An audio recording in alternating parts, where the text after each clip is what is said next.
If you're playing Final Fantasy XVI, then you need to know that there are some awesome weapons that are missable because they're in chests in the open world or obtained during certain story missions that you should definitely grab because they will power you up. There will of course be no spoilers here, but we will be showing the map, different quest locations and things like that, so bear that in mind. We'll go over a bunch of weapons that you might miss out on, several good accessories and armor pieces that you could also miss, and a way to get 100,000 gil instantly and very easily. These things are definitely worth grabbing, especially if you haven't finished the story. These just might be the most powerful things you can obtain depending on your story progression. So drop a like down below if we've hooked you up here with this video, and subscribe for all the other guides we have coming your way, and let's start it off with the Coral Sword. This is a powerful early game sword that is missable, and for early game it has a respectable 185 attack and stagger. This one also looks awesome, and the description of it says that it is razor sharp and painfully brittle with a remarkable rigidity and an edge that rivals that of Odin's blade. You can get this during main quest number 26, the Crystal's Curse,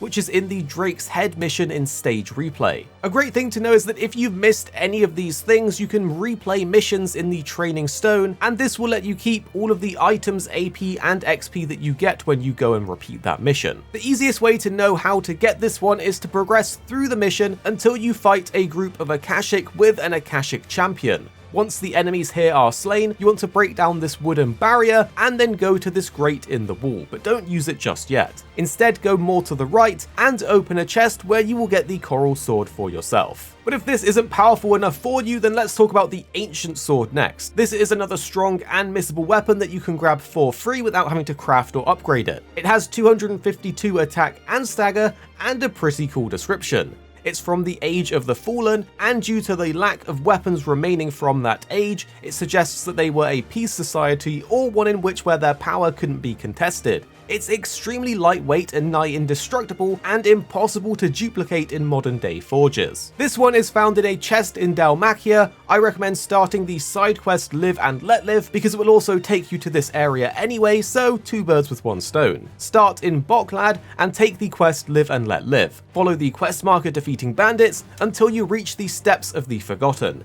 Here, climb up a wall on foot, and then here on the map, you will see a chest out in the open.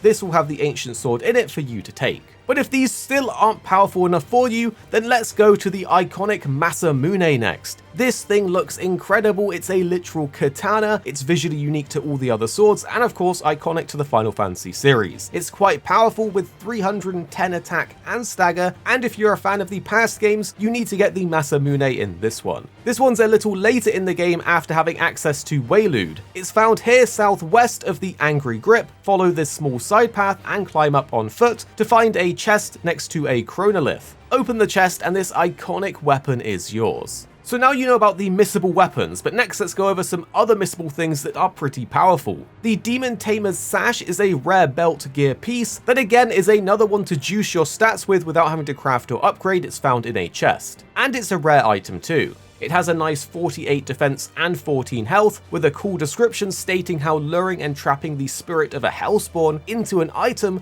lets you harness some of their power and channel it into your own. This one is found in the Holy Empire of Sambrek in a chest in Baywatch, which is north of the Royal Meadows. Defeat the goblins around the chest and the enemies there, and this easy belt upgrade is yours to have. But next let's talk about an accessory. This is a great pick if you love doing the magic burst combo, the Ring of the Demolitionist. It has an awesome quote that says, "I'm yet to encounter a problem that a well-timed explosion cannot solve," which is very true because the magic burst combo is very good if you are using it. This one will increase your will damage, which means your stagger damage by 15% when doing this combo, which is pretty respectable. And it's pretty easy to grab. You can find this in Dalmacia just north of Titan's Wake, and there's a path leading north with some fallen enemies there. Once you've defeated these fallen enemies, grab the floating chest and this ring is yours. And speaking of accessories, another one you won't want to miss out on is the Adamantite Gauntlets. This will juice your health up by 500 flat. It says, unlike most wristwear which only protect the wrist, these gauntlets protect the lower arm and hand. So that's why you get a meaty health increase from them. It's a legendary rarity item, and again comes a little later in the game, found in Waylude, just north of the Edge of Infinity obelisk here on the map. But next we have to go over this way to get a sellable item worth an instant 100,000 gil. First, head over to Waylude and go to the northwest of the Great Southern Gate. You can see it here on your map. There'll be some enemies to defeat and an item on the floor to pick up, which will give you the treasure map. Well, don't worry, because we've got you covered. All you need to do is head to Dalmacia, and this time we're going south of Titan's Wake. Here will be some goblins and a Gigas to defeat, and once taken care of, head over to the camp where there's a chest. Opening this chest will give you the item One Man's Treasure, which is extremely valuable. You can then go to any shop in the game and sell this for a tasty 100k gil instantly. So if we've hooked you up, hit that like button down below and share it to a friend so you can hook them up too. Put in the comments if you found anything that you think is worth sharing. We'd love to hear what you found, and the 2 videos on screen now we think you'll really enjoy if you did enjoy this one. You don't have to watch them if you don't want to, but if you did like this video, you're probably going to like these ones too. And then tell us what you think after watching in the comments down below.